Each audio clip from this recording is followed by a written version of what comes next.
आइए जानते हैं जून महीने के कुंभ राशिफल के बारे में।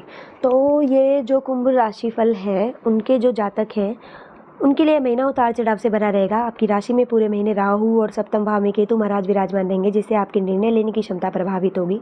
आप तीव्रता से निर्णय लेने की कोशिश करेंगे, जो कई बार ऐसे हो जाएंगे जो समझ में भी नहीं आएंगे। लेकिन पंचम भाव में पूरे महीने बृहस्पति महाराज विराजमान रहकर आपके प्रथम भाव पर दृष्टि डालेंगे, जिससे इन समस्याओं में कमी आएगी और आपको अनुभवी व्यक्तियों का सहयोग मिलेगा। आर्थिक रूप से महीना अनुकूल रहने की संभावना है। करियर के मामले में उतार चढ़ाव देखने को मिल सकते हैं, फिर भी आप अपनी समझदारी से नौकरी में अपनी स्थिति को मजबूत कर पाएंगे। व्यापार में उतार चढ़ाव देखने को मिल सकता है, लेकिन पूर्व में किए गए योजनाओं के निवेश से आपको लाभ भी मिलेगा। विद्यार्थियों के लिए महीना अनुकूल है, आपको सफलता मिलने के योग बनेंगे। पारिवारिक जीवन में उतार चढ़ाव की स्थितियों के बावजूद आपको अपने लोगों का प्रेम और स्नेह प्राप्त होता रहेगा। प्रेम संबंधों के लिए अनुकूल समय है और प्रेम संबंधों में प्रगाढ़ता आएगी। वैवाहिक संबंधों में तनाव बढ़ने के योग बनेंगे। केतु के सप्तम भाव में रहने से जीवन साथी के साथ समस्याएं उत्पन्न हो सकती है। छोटी छोटी यात्राएं मित्रों और सहकर्मियों के साथ होने की संभावना है, जिससे आपको खुशी मिलेगी और आपका आत्मविश्वास बढ़ेगा। चलिए अब आपके कार्यक्षेत्र के बारे में बात करेंगे। करियर के दृष्टिकोण से महीना अनुकूल रहने की संभावना है। दशम भाव के स्वामी मंगल महाराज की महीने की शुरुआत में अपनी नीच राशि कर्क में छठे भाव में विराजमान रहेंगे, जो आपको बहुत मेहनत आपसे करवाएंगे, लेकिन आप भी मेहनत से पीछे नहीं हटेंगे और अपनी मेहनत से अपना अलग मुकाम बनाएंगे। सूर्य और बुध चतुर्थ भाव में बैठकर दशम भाव को देखेंगे, जिससे कार्यक्षेत्र में आप अपनी बुद्धिमानी और अपनी चतुराई का प्रयोग करेंगे, जिससे कार्यक्षेत्र में अपनी थक जाने वाली नीति को हटाएंगे। अब चलते हैं 15 तारीख से जो है सूर्य का गोचर आपके पंचम भाव में होगा, जहाँ पर बृहस्पति महाराज भी विराजमान रहेंगे और बुध महाराज भी वहीं पर उपस्थित होंगे, जिससे आपके व्यापार को कोई नई दिशा स्थिति मिल सकती है, जिससे व्यापार में उन्नति के अवसर प्राप्त होंगे। अब चलिए आपके आर्थिक जीवन के बारे में बात करेंगे। आर्थिक स्थिति को देखा जाए तो यह आपके लिए आर्थिक तौर पर ठीक ठाक रहने की संभावना है। दूसरे भाव के स्वामी बृहस्पति महाराज पूरे महीने पंचम भाव में विराजमान रहेंगे और वहाँ से आपके नवम भाव, एकादश भाव और प्रथम भाव को देखेंगे, जिससे आपके आमदनी में लगातार बढ़ोतरी होने के योग बनेंगे। 9 तारीख से वह भले ही अस्त अवस्था में हुआ आ जाए, फिर भी आपका प्रभाव तो देते ही रहेंगे।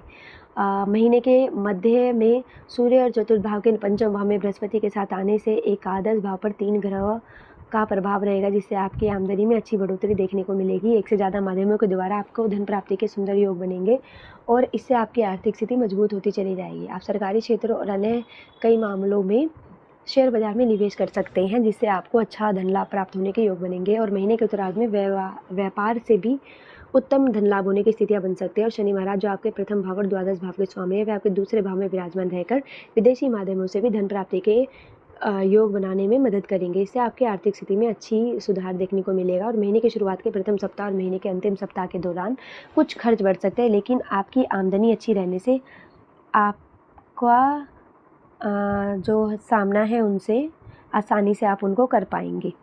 अब चलिए आपके स्वास्थ्य के बारे में बात कर लेते हैं। जो स्वास्थ्य है वो औसत रहने की संभावना है। आपकी राशि में पूरे महीने राहु महाराज और सप्तम भाव में पूरे महीने केतु महाराज के विराजमान रहने की संभावना है। आपकी राशि के स्वामी शनि महाराज पूरे महीने दूसरे भाव में विराजमान रहेंगे और इस दृष्टि से उनके जो है वो चतुर्थ भाव पर रहेगी और सप्तम भाव और एकादश भाव पर भी रहेगी। महीने की शुरुआत में मंगल महाराज छठे भाव में आपकी नीच राशि में रहेंगे।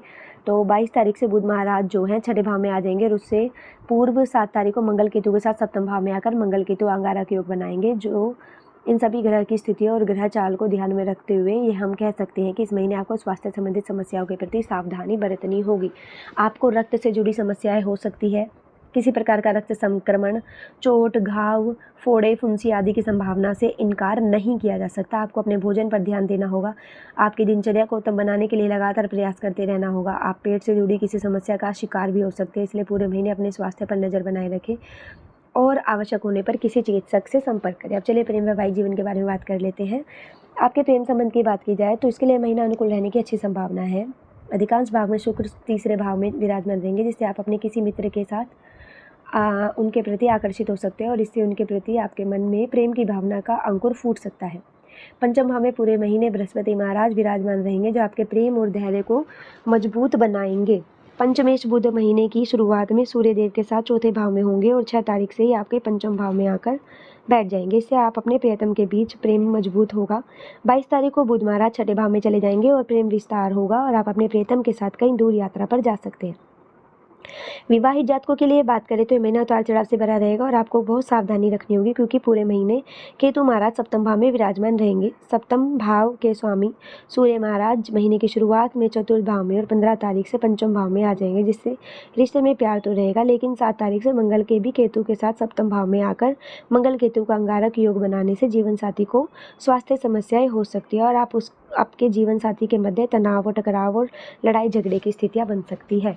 यह समय रिश्ते के लिए खराब रह सकता है, इसलिए आपको सावधानी रखनी होगी। अपना और जीवन साथी के स्वास्थ्य का भी ध्यान रखना होगा, तभी आप अपने उत्तम वैवाहिक जीवन का लुत्फ उठा पाएंगे। अब चलिए पारिवारिक जीवन के बारे में बात करेंगे।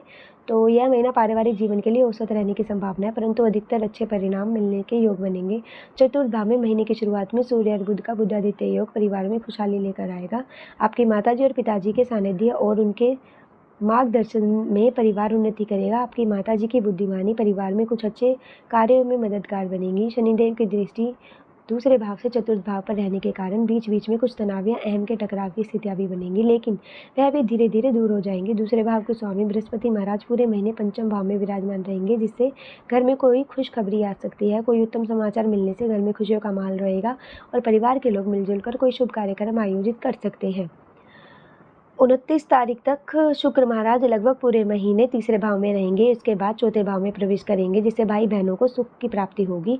उनसे आपके संबंध जो है मधुर बनेंगे और वे आपके साथ अच्छा जीवन व्यतीत करेंगे। परिवार में सुख और शांति का माहौल रहेगा।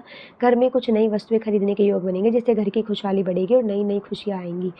अब चलिए आपको कुछ उपाय बता देते हैं। आपको शनिवार के दिन श्री शनिदेव जी के बीज मंत्र का जाप करना चाहिए और पीपल वृक्ष को जल अर्पित करना चाहिए। आपको कुछ समय के लिए पीपल वृक्ष की छाया में बैठना चाहिए और संभव हो तो ध्यान लगाना चाहिए। बुधवार के दिन सायकाल के समय काले तिलों का दान करें और मंगलवार के दिन गुड़ और चने का प्रसाद बांटें। और ऐसी अन्य राशि को जानने के लिए हमारे चैनल लोक सेवा धर्म को सब्सक्राइब करें व वीडियोस को लाइक करना ना भूलें।